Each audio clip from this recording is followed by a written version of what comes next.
लड़की की तरह, और बाहर निकलते होंगे तो पापाराज़ी आपका पीछा करती होगी। तो कुछ बताइए कि कैसा रहा आपका बचपन का वक्त, लड़कपन का वक्त, और वो कराची और आज का कराची, क्या चीज़ें आपको ऐसी हैं जो याद आती हैं? मुझे बस गलियों में क्रिकेट खेलना याद आता है। मेरा बचपन भी दूसरों की तरह ऐसे ही था, और मेरे वालिदैन बड़े सख्त थे, मतलब मेरे अब्बू बहुत सख्त थे, तो इजाज़त नहीं थी रोज़ाना खेलने जाने की, या कभी ऐसे टाइम के ऊपर कि अगर रात में कोई नाइट मैच हो रहा है तो बड़ी मुश्किलों से हमें इजाज़त मिलती थी। तो कराची देखें, कराची मैं पैदा हुआ हूँ, यहाँ का एक अपना मज़ा है, लेकिन मुझे लगता है कि यहाँ के लोग प्रोफेशनल बहुत हैं, काम सबको बस काम की यहाँ पड़ी होती है। जो मैंने अभी पिछले 20 सालों में देखा है जो कराची में, मेरे ख्याल से पहले ज़्यादा खूबसूरत होता था कराची, अभी उतना नहीं रहा, लेकिन उम्मीद जो है वो पूरी है कि इंशाल्लाह कराची जिस तरह खूबसूरत पहले लगता था वापस लगना शुरू हो गया।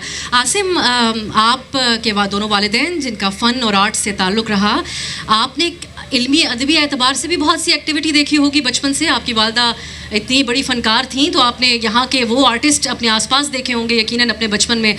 क्या ऐसी बातें हैं जो आपकी बचपन की यादें हैं जो आप यहाँ मौजूद लोगों से शेयर करें? बिल्कुल, पहले तो अस्सलाम वालेकुम सबको एक बार फिर से, और आदाब।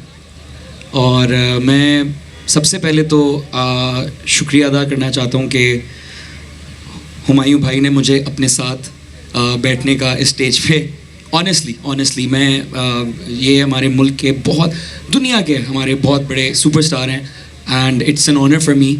और मैंने इनसे रिक्वेस्ट की, क्योंकि एक्चुअली में मेरा एक कॉन्सर्ट भी है थोड़ी देर में, तो मैंने हुमायूं भाई से रिक्वेस्ट की, तो और ये आई थिंक इन्हीं से मैं कर सकता था, बाकी किसी से करता तो मैं करता भी नहीं रिक्वेस्ट, क्योंकि मुझे पता है कि वो उसको बड़े अजीब तरीके से लेते। तो एक बार मैं चाहता हूँ कि हुमायूं सईद साहब के लिए आप लोग सब तालियां बजाएं प्लीज़। बहुत बहुत शुक्रिया जी, बहुत बहुत शुक्रिया। एक कॉन्सर्ट हम आपसे मिनी कॉन्सर्ट यहाँ भी करवाएंगे, तो आप लोग अगर आसिम का गाना सुनना चाहते हैं तो तालियां। क्या बात है हुमायूं भाई। नहीं, ये अच्छा हो गया ना, ये देखो मेरा भी जो सेशन था ना ज़रा एंटरटेनिंग हो जाएगा। मैं बहुत खुश हूँ कि तुम यहाँ स्टेज पर। बिल्कुल। बट आपके सवाल से मुतालिक, आर्ट्स काउंसिल से आर्टिस्ट बनने से पहले भी मेरा एक ताल्लुक़ रहा है, बचपन से बहुत एक ख़ूबसूरत ताल्लुक़ रहा है, क्योंकि मेरे वालिद साहब अज़हर हुसैन साहब, जो कि आज यहाँ पे मौजूद भी हैं, वो उन्होंने मुझे कभी भी ऐसे स्टेज पे नहीं देखा, लेकिन आज क्योंकि आर्ट्स काउंसिल का इवेंट था, and then of course Ahmad Shah साहब की सरबराही में ये सब हो रहा है, तो अब्बू को मैंने कहा कि आज आप प्लीज़ मेरे साथ चलिए, तो वो आज आए हैं। तो उनकी वजह से आर्ट से और इल्मी सेक्टर से काफ़ी बचपन से ही, मतलब जब मैं स्टेज पे चढ़ा मेरे लिए नया नहीं था, क्योंकि मैं वो कई साल पहले 10-12 साल पहले स्टेज के नीचे से ही सब कुछ देख रहा होता था, और उसी की वजह से काफ़ी आर्टिस्ट से और काफ़ी आर्ट के शायद थोड़े से अदब भी सीखे। तो बिल्कुल बहुत खुशकिस्मत रहा हूँ मैं इस सेंस में।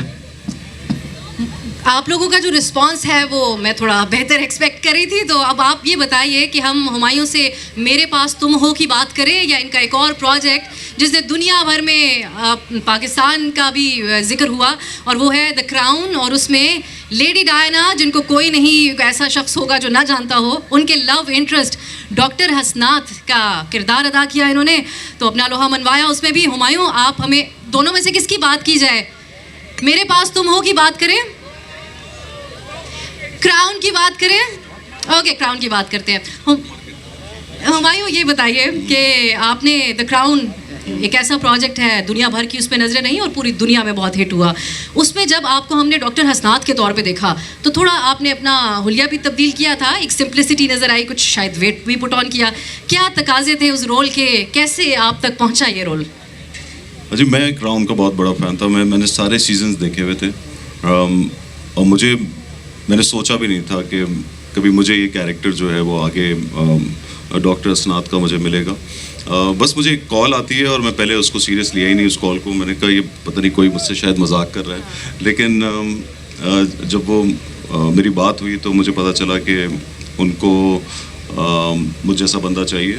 और ज़ाहिर है उसका एक तरीक़ेकार होता है, एक प्रोसेस होता है, ऑडिशन होता है। ऐसे नहीं कि बस उनको एक बंदा हुलिये वाइज पसंद है, जो उसका लुक जो है वो मिलता है, तो लेकिन उसके बाद प्रोसेस होता है एक ऑडिशन का, जो मेरे लिए बहुत नया था। मैंने कभी ऑडिशन दिया हुआ नहीं था। बहुत पहले दिया था जब मैं बिल्कुल यंग, पहली बार जब इस काम में आया था। उस वक्त मैंने हमारे एक इकबाल अंसारी साहब डायरेक्टर होते हैं, उनको मैंने ऑडिशन दिया था और मैं फेल हो गया था। तो मुझे हमेशा डर लगा रहता है, या डर रहता है कि मैं ऑडिशन जो है वो दे नहीं सकता।